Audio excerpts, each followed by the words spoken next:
What's going on, guys? Welcome back to WWE Network and Chill, where I, Graham G.S. and Matthews, break down all the original content I watch on the WWE Network. And today we're talking the Royal Rumble 2014 edition of WWE The Day Of.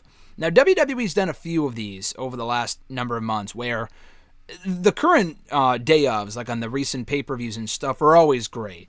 But what I also like is that they've taken footage from older pay-per-views and older events and whatever, and done a Day Of about that. Like never-before-seen footage. For example, they did it with the 2016 draft, and they aired that around the 2020 draft a few months ago, which was really cool. Some never-before-seen footage there. They did one for SummerSlam 2015, which was really cool. Some never-before-seen footage from that event. And then this one, Royal Rumble 2014. Now, it's unlike those in that this is about one specific superstar. I thought it might have been about the overall event, but I didn't really see the info about it ahead of time or the trailer or whatever, and didn't realize it was all about Batista. Now, this was still really, really good, but in the first, 30 seconds to a minute, I quickly realized this is not new footage. The other stuff I just mentioned, that is never-before-seen footage. This was from Batista's second documentary. He had that I Walk Alone documentary. I think the second one was called I Walk Alone, too. They came out with one in 2009. And another one in 2014, right after he returned and right after he left. It's a good documentary. The first one's better than the second. A good portion of that second documentary is about the return itself at the Royal Rumble and winning it and whatever, behind the scenes, what went wrong ahead of time. I've seen this footage at least 2 or 3 times before, so as someone who has seen it before, I still enjoyed it, but if you've seen that documentary, this will seem familiar to you. If you haven't seen it, then you'll probably like it more, and it's fresher, it's whatever. But yeah, it's not like you're going to see the behind the scenes of CM Punk's final match and whatever. They do show Punk very briefly, because he was a part of the Rumble match itself, which I'll get to. But it's not like, the day of Punk's walkout, like the next day or whatever. I don't even really remember what else was at that pay-per-view. Actually, I know they did Bryan and Wyatt. They did Cena and Orton.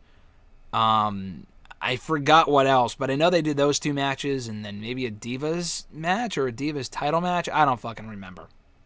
But anyway, the Rumble pay-per-view was obviously built around the men's Rumble match. This was before they did the women's Rumble. And the big story going into it was the return of Batista. They announced his return like a month earlier. He returned to Raw the Monday before the pay-per-view and announced his intentions to win the Rumble, go on to WrestleMania, and beat Randy Orton for the WWE World Heavyweight Championship. And he was a babyface, so remember that. So we hear from Batista to kick this thing off. He talks about how he has a lot of thoughts going through his head, heading into Royal Rumble 2014. He admits that he was nervous before his Raw return, but as soon as he walked through the curtain, he felt at home.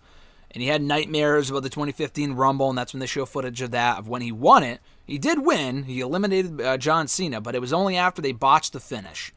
And it ended up being one of the better endings they've ever done, because that whole Rumble was about Raw versus SmackDown. That was a complete botch. It was a spur-of-the-moment thing.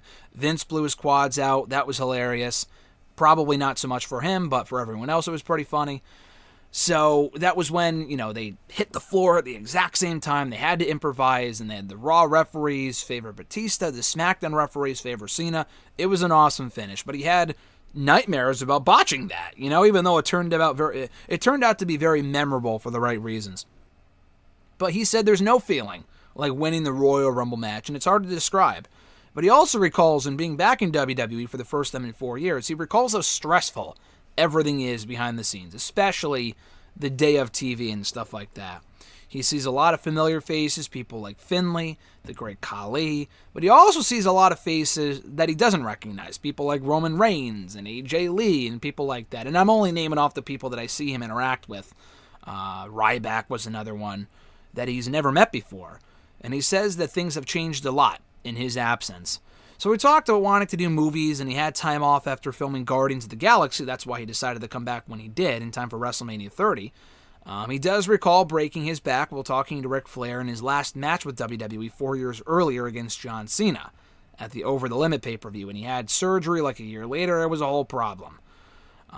So he talks about the issue with his tights. So his tights were too big or too small, because he doesn't have the same leg definition. He's not as big as he once was. His body is changing. He's older now. The tights don't quite fit. So he's got an issue with that. He dropped some weight over the years, too, so that's also a factor. We see him eating before his big match. But again, he talks about how working on live TV every week, he remembers, is a very stressful job. And he's not coming back at an advantage. He came back at a disadvantage because of an Achilles injury that no one knew about. He had an Achilles injury from a few months earlier that he's still nursing. He's got the tape on the back of it. This guy is just a mess. And it's not his fault, but he's coming back as a complete mess.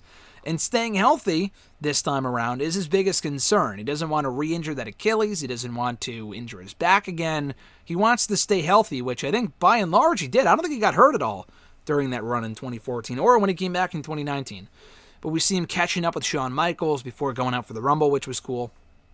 And then, of course, right after Michaels walks out, he realizes his zipper broke. Not his fly, but his zipper on his boot. And it's a new style boot, so that's why it doesn't exactly fit. And he's getting all frustrated. He's got to get the boot sewn up during the Rumble match itself. They're counting down the entrance, and his fucking boot is being sewn up. So he's going out there with literally just on pins and needles this guy is being held together by, specifically his attire. And he feels like nothing's going right. But the adrenaline takes over as soon as he hears his music and he walks out through the curtain, and it felt good, he said.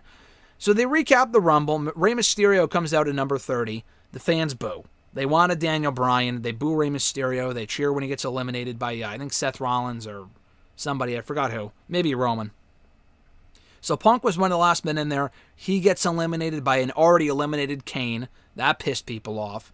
So it came down to Roman, Sheamus, and Batista. Roman eliminated Sheamus. Batista won the whole match to boos. He lastly eliminated Roman Reigns to win it, which was funny considering the reaction of Roman winning a year later. But he called it a tough crowd. He walks to the back, and he calls it a tough crowd. He wished the crowd was more supportive.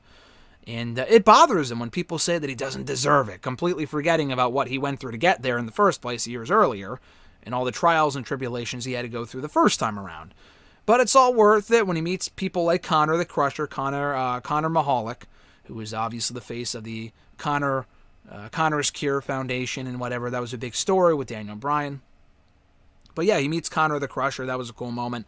And he admits that, Batista does, that he's his own worst critic. But that being said, that in his own words, this went as perfectly as it could have under the circumstances. It was stressful, but he was happy with it. And he was also very relieved that he could walk away from the Rumble without Vince tearing his quad. So a funny line to close this thing out. It clocks in at around, it was about a half an hour. It was like a 25-minute special. But it was really good. So again, all this footage is included in his 2014 documentary. So if you've already seen that, then this is nothing new. If you haven't seen it in a long time, like I have, then it's also enjoyable. I haven't seen it in a few years. It's timely with the 2021 Rumble coming up this Sunday. So I thought it was a cool, timely day of, with the Rumble coming up this weekend. I enjoyed it. Far from messy. Not really any, never before seen footage. It was enjoyable for what it was, though. So check it out if you're a Batista fan. If you're hyped for the Rumble, check it out. You'll probably enjoy it. But yeah, that's going to do it, guys. Check out all my other WWE The Day Of reviews in the description box down below. I'm sure Royal Rumble 2021 Day Of will be released in a couple of weeks, if I had to take a guess. They do a great job of those all the time. But yeah, you can like this video, drop a comment, share the video, and subscribe to the channel for more daily content. And that's about it. Hit the bell button as well to be notified every time a new video goes up. Enjoy the Royal Rumble tonight, folks. I'm Graham G.S. Matthews, and I'll catch your ass down the road.